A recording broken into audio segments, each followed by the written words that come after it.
Soon, the NVA had closed the road completely, and the first phase of the campaign against Khe Sanh was completed.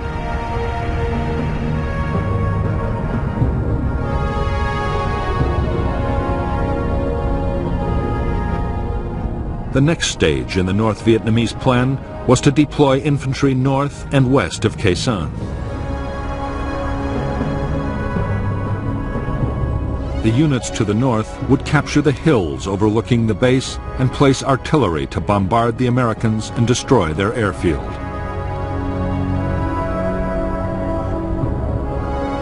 They would also mount ground attacks to create a diversion. The western units would capture Long Vei Special Forces Camp and Khe Sanh Village, and then mount a massive assault to take the Marine Combat Base from the south.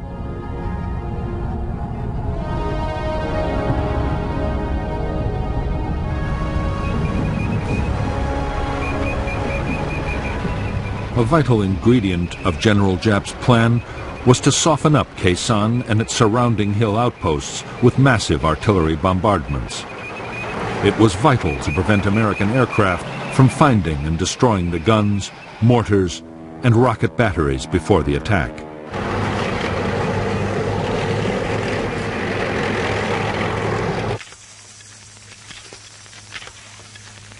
The troops made enormous efforts to protect the artillery by hiding it in caves or specially dug pits.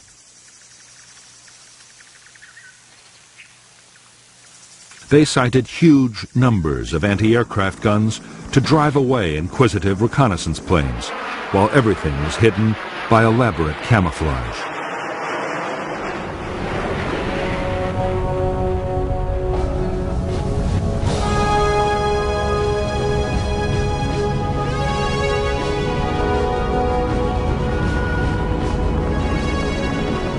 From the start of the war in Vietnam, U.S. military commanders had believed that the best form of defense was to attack in strength. When reconnaissance detected a large enemy force, U.S. troops would be helicoptered in to surround and destroy it. Although they often flew straight into an ambush, in the main the strategy worked.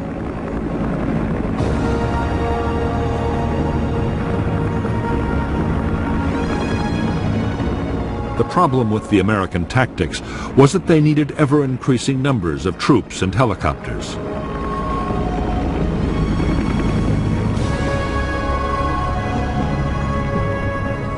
In Washington, Robert McNamara, the Secretary of Defense, worried that the constant demand for more men would eventually destroy public support for the war.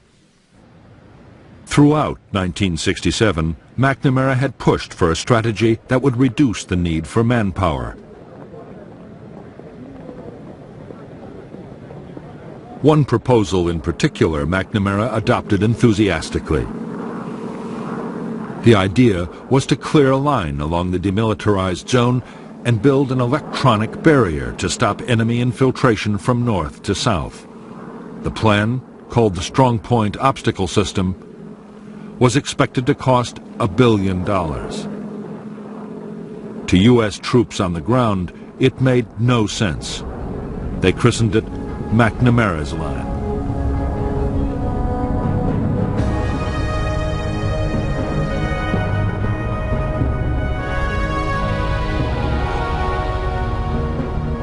Because the eastern part of the demilitarized zone was flat ground, the area was given the first priority for defense. The plan was for 9 strong points, including Con Thien and Gia Linh, linked by fencing, minefields, and electronic detectors. West to Khe Sanh, U.S. bases would act as anchors for short strips of line, blocking all the likely approaches. Artillery would cover the whole area.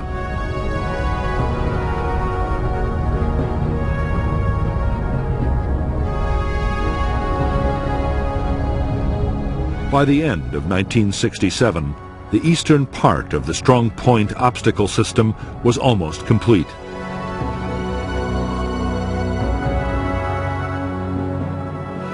American planners hoped the new defense would at least channel the North Vietnamese into the more difficult hilly terrain guarded by the rock pile and Khe Sanh. In the future, when those bases too were part of the system, military commanders saw them playing a particularly important role. If full-scale ground operations were ever launched into Laos, the barrier would protect the Americans from flank attacks.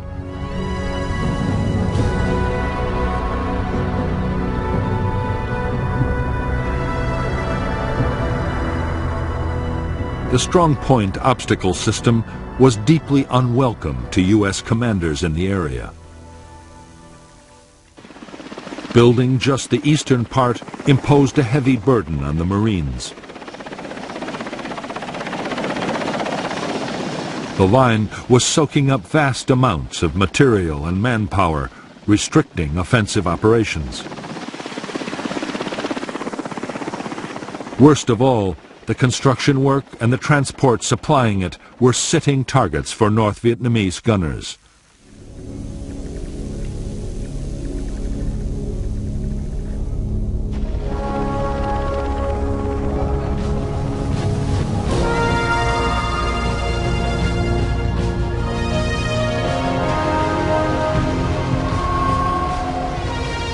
Altogether, the North Vietnamese army numbered just under 470,000 troops in 12 divisions and 100 independent regiments.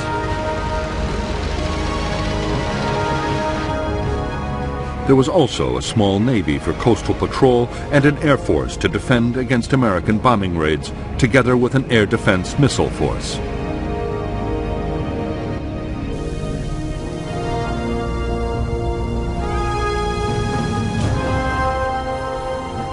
China had also committed 50,000 advisors and engineers to repair damage done by American bombing and so free North Vietnamese troops for combat operations.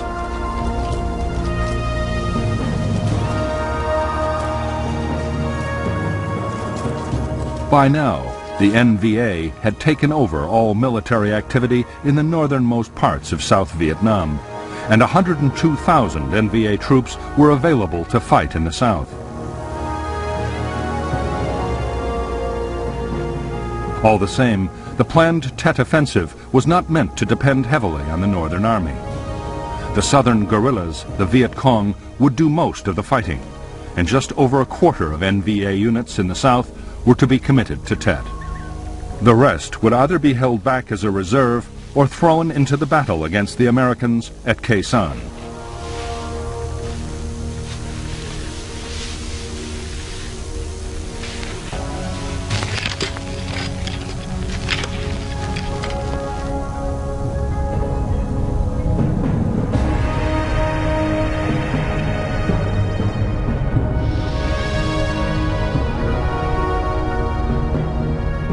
By the start of 1968, the North Vietnamese Army had more than 40,000 men positioned near the border with South Vietnam. One division was to launch attacks down the east coast to take Da Nang and other important centers. 4 divisions and 2 regiments were massed for the assault on Khe Sanh and for follow-up operations to seize the northern provinces.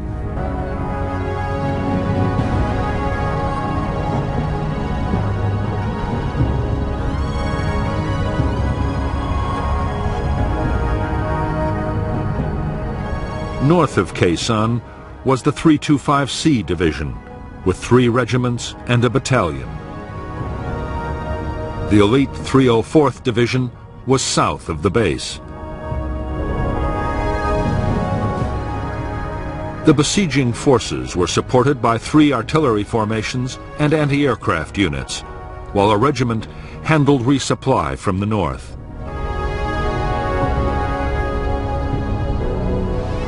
Further east, another division was placed to threaten the American artillery base at the rock pile, to keep Route 9 cut, and to act as reinforcements.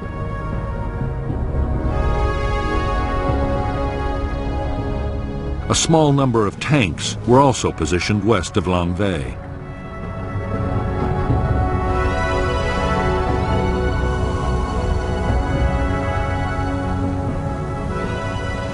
If the battle for Khe Sanh was to end in victory, General Giap and his planners knew that an uninterrupted flow of supplies would be the key.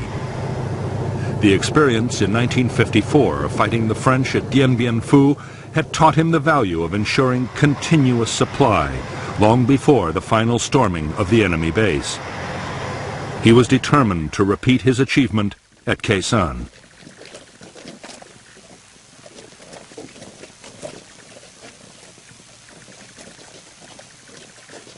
To get ammunition, food, and materials to the forces attacking Khe Sanh, Giap ordered the building of 2 new roads.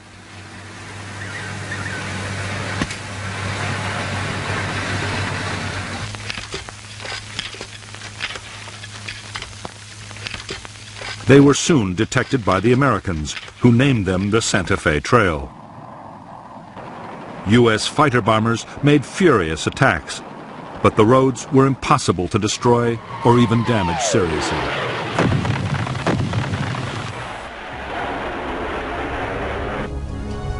The Santa Fe Trail was heavily camouflaged and fully equipped with bunkers, storage depots, and way stations.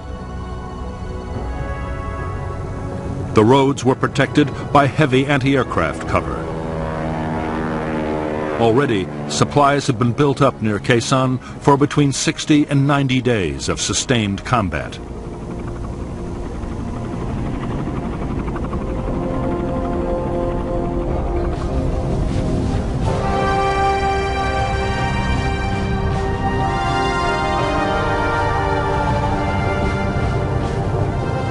For more than a decade, the North Vietnamese Army had been getting military equipment from China and the Soviet Union.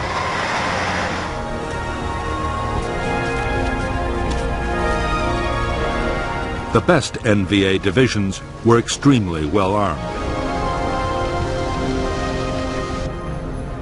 The rugged and effective AK-47 assault rifle was perfect for the harsh battlefield conditions of Vietnam.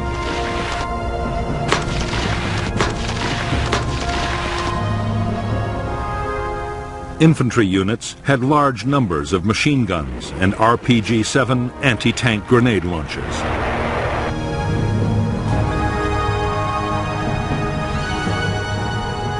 The main defense against American air power for the troops around Khe Sanh was the Soviet K-38 heavy machine gun. Near special installations, the NVA anti-aircraft units were armed with 37mm anti-aircraft cannons, a menace even to the fastest American jets.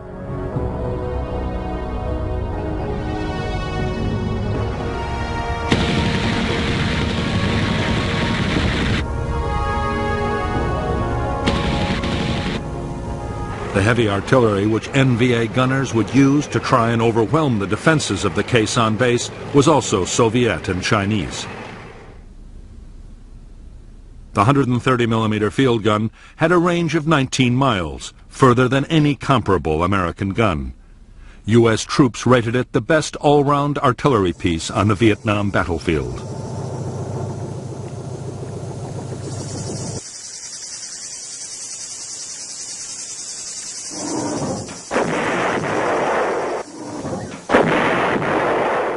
The guns would be reinforced by huge numbers of rockets and heavy mortars.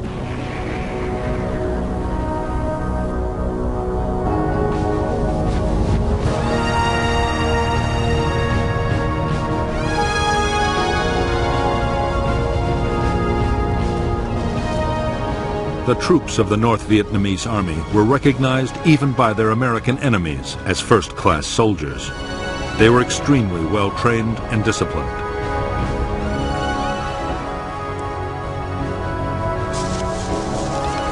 They were skilled in tactics, and their morale and determination often seemed to the Americans to border on the fanatical.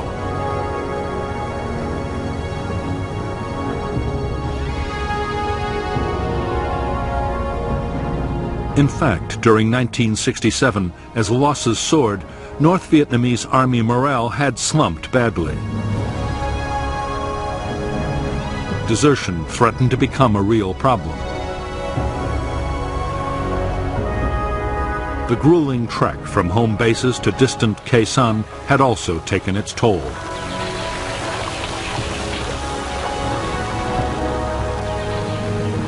American bombing was a constant danger, and diseases, particularly malaria, were rife.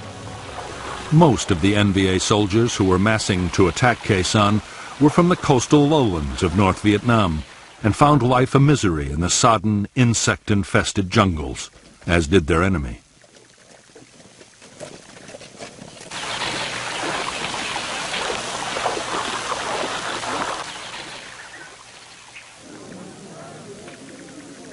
In preparation for the Khe Sanh battle, NVA commanders went to enormous lengths to restore their troops' morale. Cultural groups were sent on the long and arduous journey to the front to entertain the troops.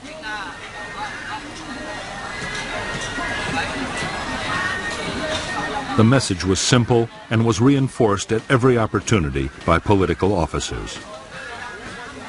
The coming campaign would deliver the victory they had hoped for so many years.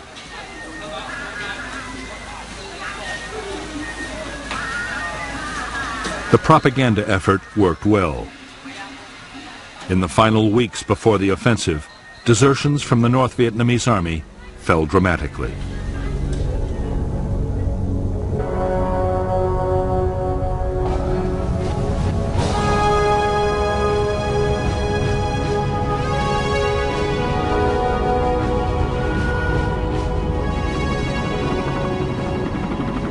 In late 1967, 73,000 of the almost 500,000 American troops in South Vietnam were United States Marines. They were under the command of the U.S. Navy Pacific Fleet Headquarters in Honolulu, but operational control was with General Westmoreland's Military Assistance Command in Saigon.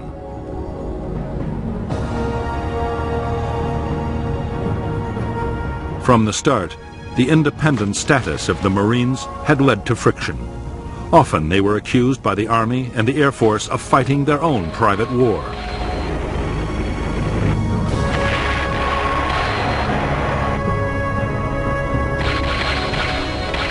Since Lieutenant General Robert Cushman had taken over as Marine Commander in June 1967, he and Westmoreland had argued continuously over how the Marines should best be used.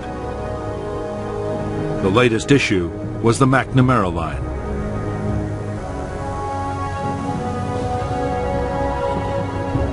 The idea was strongly opposed by the Marines, but Westmoreland had become a strong supporter.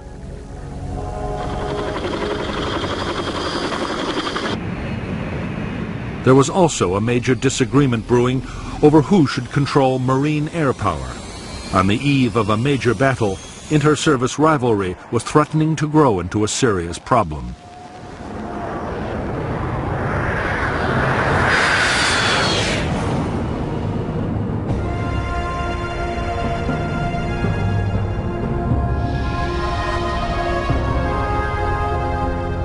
All American units in I Corps were commanded by the 3rd Marine Amphibious Force with its headquarters at Da Nang. The force controlled the 1st and 3rd Marine Divisions and elements of the 5th, along with the 23rd Army Division, 2 Army brigades, and a squadron of armored cavalry.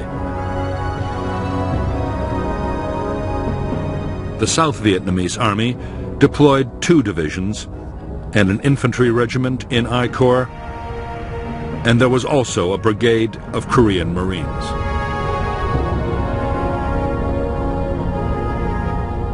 Air support for operations in I Corps was provided by a U.S. Air Force Tactical Fighter Wing, the 1st Marine Air Wing, and a South Vietnamese Air Force Squadron. U.S. Navy aircraft were stationed on the carriers of Task Force 77, while 3 wings of B-52 bombers were also on call from Thailand and Guam in the Pacific Ocean. Air supply was carried out by Marine and Air Force transport and helicopter squadrons.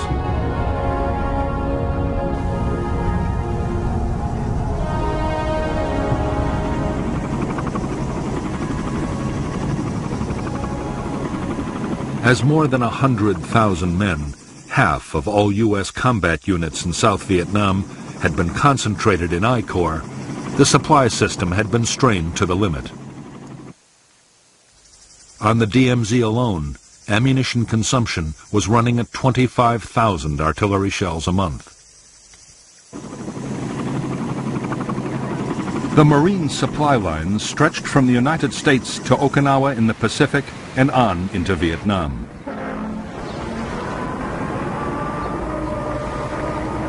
The U.S. forces required 21,000 tons of food, ammunition, fuel, and general supplies daily. As a result, there was a constant stream of ships and air freight into Da Nang.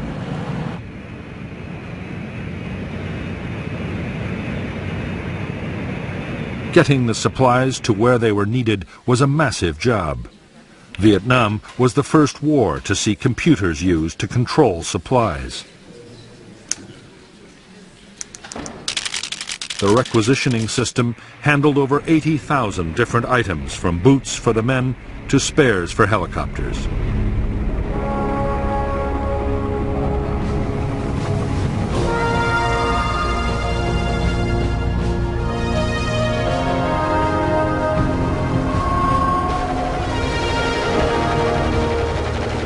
Just like their North Vietnamese enemies, the Marine infantry would depend in the coming battles on supporting firepower.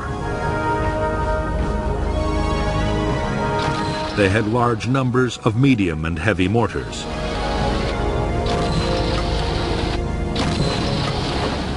The Marines would also make good use of 106mm recoilless rifles. The M40 had been designed as an anti-tank weapon, but it was also highly effective against bunkers and trenches.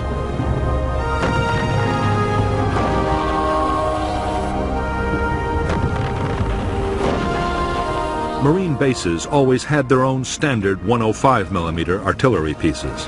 The guns had a range of 7 miles. Some bases, including Khe Sanh, also had powerful 155mm howitzers. They could lob a heavy shell over 9 miles at a rate of 4 rounds a minute. The base could also call in supporting fire from the Army's huge 175mm self-propelled guns. These weapons could fire a 170-pound shell 23 miles, just enough to reach the Khe Sanh area from the rock pile or Camp Carroll.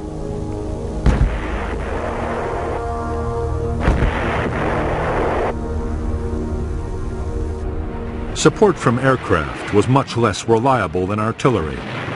Air operations could be shut down completely by bad weather. But in the right conditions, fighter bombers could bring devastating firepower to the battlefield.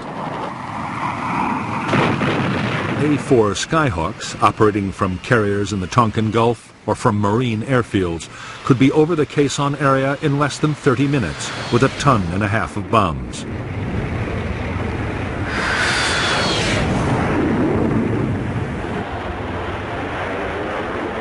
Navy, Marine, and Air Force Phantoms were also on call. Although designed as an interceptor, the F-4 was a powerful bomber. It could carry 18 750-pound bombs or 11 canisters of the devastating flammable gel, napalm.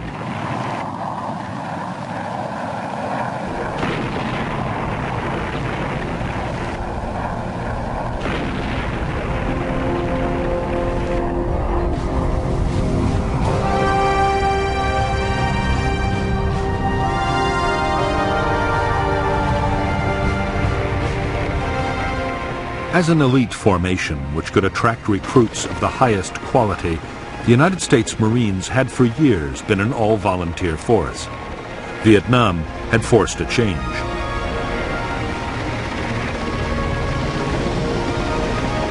Restricting tours of duty to 13 months and the steady accumulation of casualties meant the Marine Corps had to take in draftees. Around 20,000 men had been drafted in by the end of 1967.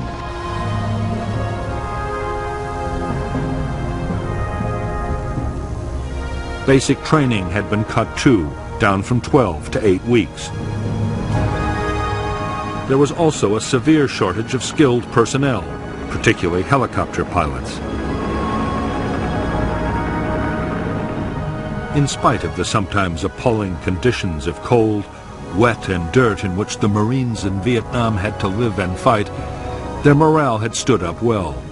Marine discipline and the sense of being part of an elite helped. So did the knowledge that support from artillery, helicopter gunships, or strike aircraft was not far away.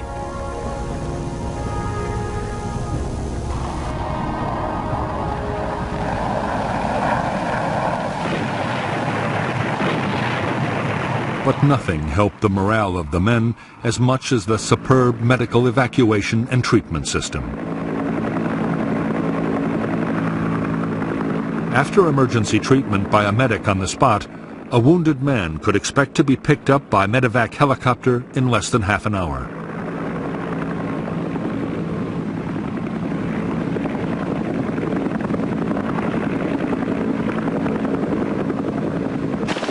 The crews of evacuation helicopters were among the most admired troops serving in Vietnam.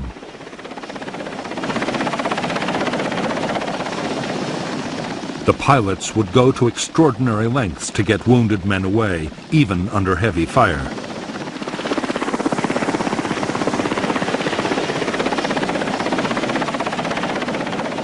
In I Corps, evacuation was to one of 3 field hospitals or to the main hospital at Da Nang. There were also 2 fully equipped Navy hospital ships, each with more than 500 beds. So effective was the Marine medevac system that 99% of evacuated Marines survived their wounds.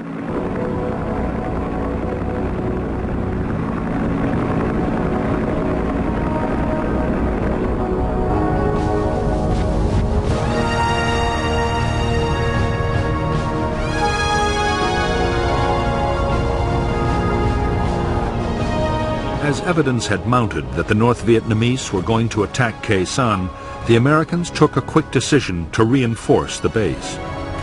By the close of 1967, the 3rd Battalion of the 26th Marines had arrived to boost the garrison.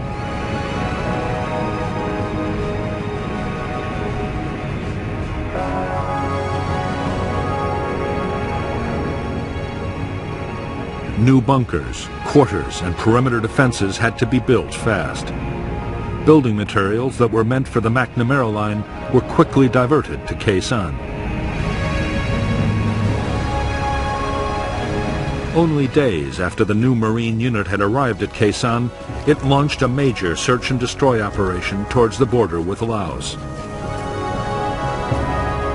The Marines discovered North Vietnamese weapons caches and fresh trails, but not a single enemy soldier opened fire.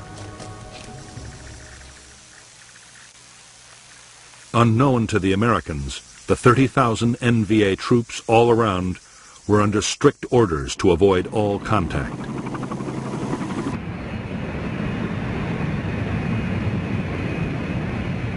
Christmas 1967 came and went on the demilitarized zone, but the North Vietnamese stayed uncannily quiet.